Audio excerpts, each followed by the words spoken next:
Today we're gonna make black tea lemonade. First of all, we need 2 cups of ice, 1 cup of black tea,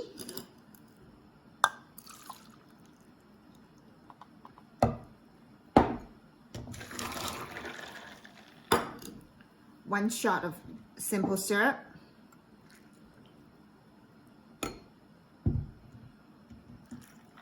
1.5 shots.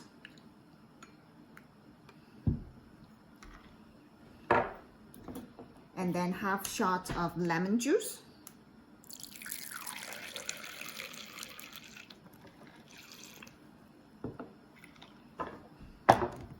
Shake it.